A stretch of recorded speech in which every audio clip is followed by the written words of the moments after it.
ఎదిగినా గానీ ఒదిగే ఉండాలి. స్వీయ క్రమశిక్షణ చాలా అవసరం అని చెప్పి మా పెద్దలు చెప్తూ ఉంటారు. ఆ లైన్ దాటి నిన్న ఏదైతే రియాజ్ గారు ప్రసాద్ శెట్టి గారి యొక్క వ్యక్తిగతాన్ని, వ్యక్తిత్వాన్ని, అలాగే వాళ్ళ పేరెంట్స్ ని కూడా అబ్యూజింగ్ వర్డ్స్ వాడటం అనేది చాలా సభ్య సమాజం అందరూ కూడా ఖండించారండి.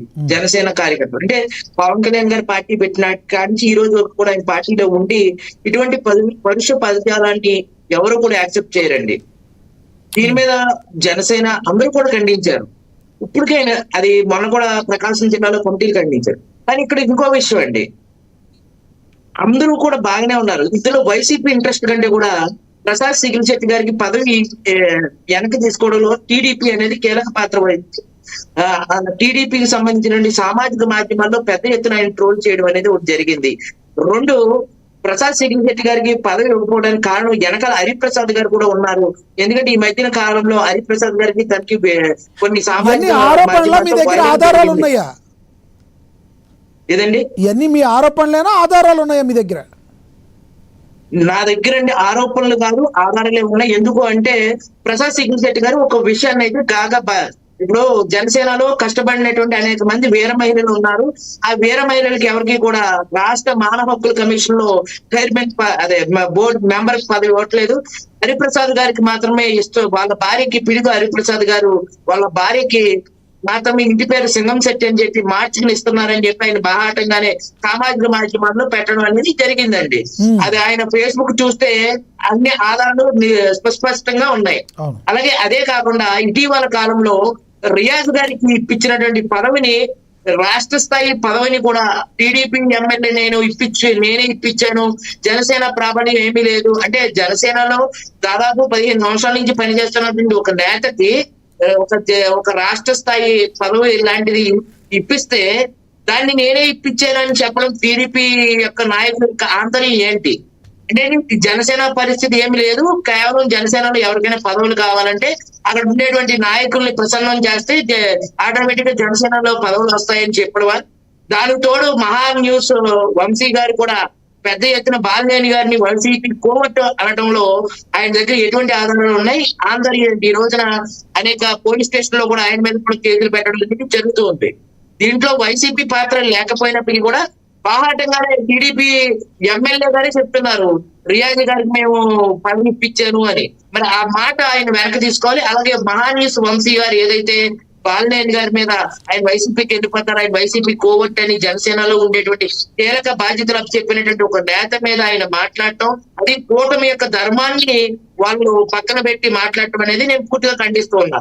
అలాగే శెట్టి ఎవరైతే మాట్లాడారో ఆయన గతంలో మాట్లాడినటువంటి వీడియోలు, ఎందుకంటే 2019లో పవన్ కళ్యాణ్ గారు స్వతంత్రంగా పోటీ చేశారు ఎవరితో పొత్తులు లేకుండా. ఎవరితో పొత్తులు అంటే బిఎస్పీ సిపిఎం సిపిఐతో తప్ప మిగతా పార్టీలతో పొత్తు లేదు కాబట్టి వారు పొత్తుతోటి పనిచేశారు. అన్న మోహన్ రెడ్డి అన్న గతంలో కూడా వైఎస్ రాజశేఖర రెడ్డి గారు పొత్తులు పెట్టుకునే టీఆర్ఎస్ తోటి పనిచేశారన్న. మీరు నవ్వద్దు, గతంలో చరిత్ర చూసుకోండి. అదే వైఎస్ రాజశేఖర రెడ్డి గారు ఒక పార్టీ పెట్టి పార్టీ కూడా మూసుకున్నారు. ఇంకొకటి ఏదైతే ప్రసాద్ శెట్టి గారు గతంలో నారా లోకేష్ గారిని కొంత వ్యక్తిగతంగా దూషించారని మాట్లాడుతున్న టీడీపీ నేతల్లో కొంతమందికి ఇదే మహాసేన రాజేష్ అనే వ్యక్తి మరి అతి దారుణంగా పవన్ కళ్యాణ్ని లాభాస్తో పవన్ కళ్యాణ్ గారిని మాట్లాడింది కనిపించట్లేదని కొంతమంది అడుగుతున్నారు జన సైనికులు. అది కూడా సమాధానం చెప్పాల్సి ఉందంటారా? గతంలోనే కాదండి, కూటమి ఏర్పడిన తర్వాత కూడా 21 స్థానాల్లో పవన్ కళ్యాణ్ గారిని ఓడించాలని చెప్పి పెద్ద ఎత్తున మహాసేన రాజేష్ గారు ఆయన చెప్పడం కూడా జరిగింది. ప్రసాద్ శెట్టి గారు ఒక పార్టీ కాంపౌండ్ లో ఉండి ఆ పార్టీ విధి విధానాలతోటి గతంలో 2019లో అప్పుడు టీడీపీ ఒక ప్రత్యర్థి పార్టీ, వైసీపీ ఒక ప్రత్యర్థి పార్టీ అండి. 3 పార్టీలు పోటీ చేసినప్పుడు బాహాటంగా ఎవరైనా మాట్లాడుతూ ఉంటారు. అప్పుడు పవన్ కళ్యాణ్ గారు కూడా టీడీపీ నేతలు కూడా మాట్లాడారు. అప్పుడు చంద్రబాబు నాయుడు గారు కూడా పవన్ కళ్యాణ్ గారి గురించి మాట్లాడారు. ఇప్పుడు పొత్తులో ఉన్నాక ఆయన వీడియోలు చేశారు. ఎక్కడైనా చూపించమనండి ప్రసాద్ శెట్టి గారు మాట్లాడిన వీడియోలు ఎక్కడైనా ఉన్నాయా? అంటే గతంలో ఎప్పుడో మాట్లాడిన వీడియోలు తీసుకొస్తే ఆ లెక్కనైతే మొన్నటికి మొన్న ఎంపీకి పదవి ఇవ్వాల్సిన అవసరం లేదు, మహాసేన రాజేష్ ని టీడీపీలోకి తీసుకోవాల్సిన అవసరం లేదు. పార్థసారథి గారు కూడా వైసీపీ నుంచే వచ్చారు. ఆయన గతంలో జగన్మోహన్ రెడ్డి గారిని మాట్లాడిన సందర్భాలు కూడా ఉన్నాయి. మరి ఆ లెక్కనైతే ఇవాళ మంత్రి పార్థసారథి గారు కూడా కూటమి పార్టీలో మంత్రిగా ఉన్నారు, మరి ఆయనకు కూడా మంత్రి పదవి ఇవ్వకూడదండి. అంటే అంటే గతంలో ఒకటి సార్, రాజకీయాల్లో ఒకటి చెప్పండి, మీరు ఇప్పుడు కరుడు గట్టిన అభిమానులు అనేవాళ్ళు జనసేనగాలే కాదు, అంటే వైసీపీకే ఉంటారు. కరుడు గట్టిన వైసీపీ అభిమానులు, జగన్మోహన్ రెడ్డి గారి అభిమానులు, చంద్రబాబు గారి అభిమానులు, కరుడు గట్టిన టీడీపీ అభిమానులు, అలాగే పవన్ కళ్యాణ్ గారు కూడా కరుడు గట్టిన అభిమానులు ఉంటారు. ఎందుకు కరుడు గట్టిన పవన్ కళ్యాణ్ గారి అభిమానులు, జనసైనికులని కొంతమంది జనసేన పార్టీ నుంచి దూరం చేసుకుంటున్నారా? దీనిలో పవన్ కళ్యాణ్ గారికి మరి ఏమన్నా తెలుసా తెలవదా అని అడిగే వాళ్ళకి మీరు ఏం చెప్తారు? ఎందుకంటే కరుడు గట్టిన అభిమానులు ఒక రకంగా మాట్లాడుతూ ఉంటారు, కానీ మీరన్నట్టు ఇందాకడ టీడీపీలో కరుడు కట్టిన వాదులు అవతల వాళ్ళని లాభాస్తో తిట్టినా వాళ్ళందరూ కూడా ఆ పార్టీలో బాగానే ఉన్నారు. యువతల వైసీపీలో కూడా అంతకుముందు ఆణిముత్యాలు మాట్లాడిన వాళ్ళు కూడా బాగానే ఉన్నారు. కానీ ఎందుకు ఒక మాట మాట్లాడిన ప్రసాద్ చిగిలిశెట్టి లాంటి వ్యక్తిని ఎందుకు ఈ రకంగా డిఫేమ్ చేసేందుకు మాట్లాడుతున్నారు అని అడిగే వాళ్ళకి సమాధానం ఏం చెప్తారు? జనసేనలో కూడా అండి ఏం జరుగుతుందంటే కష్టపడిన వాళ్ళు కాదండి. నేను మా వెస్ట్ గోదావరి పరిస్థితి చెప్తాను. ఒక ఉదాహరణగా, ఇక్కడ ఉభయ గోదావరి జిల్లాలకి ఒక అధ్యక్షుని పెట్టారు. కనీసం ఆయన ఒక్క చోట కూడా పరామర్శించింది లేదు. ఆయన పుట్టిన రోజుకి వెళ్ళి బొకేలు ఇస్తే పదవులు ఇస్తున్నారు, లేదు ఆయన పెళ్లి రోజుకి వెళ్ళి బొకేలు ఇస్తే పదవులు ఇస్తున్నారు. అంటే ఏంటి, నిత్యం జనసేనలో పనిచేసేటువంటి నాయకత్వాన్ని పవన్ కళ్యాణ్ గారు గుర్తించడంలో కొంత గ్యాప్ అయితే ఉందండి. అది మటుకు నేను బాహాటంగానే చెప్తాను. ఆ గ్యాప్ ఈ పల్లెటూరులో కానీ ఎవరైనా సరే పనిచేసినటువంటి నాయకులు గుర్తించకపోతే, అది టీడీపీ అయినా, వైసీపీ అయినా, జనసేన అయినా, ఏ పార్టీ అయినా కానీ వాళ్ళని క్యాడర్ ని, నాయకత్వాన్ని గుర్తించకపోతే ఆ పార్టీలు మనుగడ కష్టం అండి. ఇప్పుడు ప్రసాద్ చిగిలిశెట్టి లాంటి వ్యక్తులు పదవి ఇచ్చి వెనక తీసుకోవడం అనేది చాలా బాధాకరం. ఎందుకంటే అటువంటి పదవులు ఇచ్చిన తర్వాత మళ్ళీ తీసుకోవడం అనేది ఆ పార్టీకి కూడా అవమానమేంటి. ఎందుకంటే ఒక పార్టీ కోసం చాలా వాళ్ళు సాక్రిఫైస్ చేసి పనిచేస్తున్నటువంటి దేశ విదేశాల్లో కూడా వాళ్ళ గలం వినిపిస్తూ పార్టీకి వేరే విధేయుడిలా పనిచేస్తున్నటువంటి వ్యక్తుల యొక్క పదవులు వెనక్కి తీసుకోవడం అనేది తప్పండి. ఆ పదవిని ఖచ్చితంగా ఆయనకి ఇవ్వాల్సినటువంటి అర్హత ఉంది. ఆయన కష్టపడి పనిచేశారు. ఇటువంటి గ్యాప్ చాలా మందిలో ఉందండి. ఇప్పుడు నేను ఒకటి చెప్తానండి, హరిప్రసాద్ గారికి పదవి ఇచ్చారు, బాగానే ఉందండి. మరి హరిప్రసాద్ గారికి భార్య గారికి కూడా మానవ హక్కుల కమిషన్ లో పదవి ఇవ్వటమే అనేది చాలా పెద్ద ఎత్తున జన సైనికులే ఖండిస్తూ ఉన్నారు. ఇప్పుడు ఎంతో కాలం పనిచేస్తున్నటువంటి కృష్ణవేణి గారు ఉన్నారు, ఎంతో కాలం పనిచేస్తున్నటువంటి గంటా స్వరూప గారు, అలాగే చల్లా లక్ష్మి గారు, కార్యక్రమం ఇలా చెప్పుకుంటూ పోతే కొన్ని వందల మంది జనసేన కోసం వేరే విధేయులాగా వాళ్ళ కుటుంబాలను వదిలి ఈ మహిళలందరూ కూడా పనిచేశారు.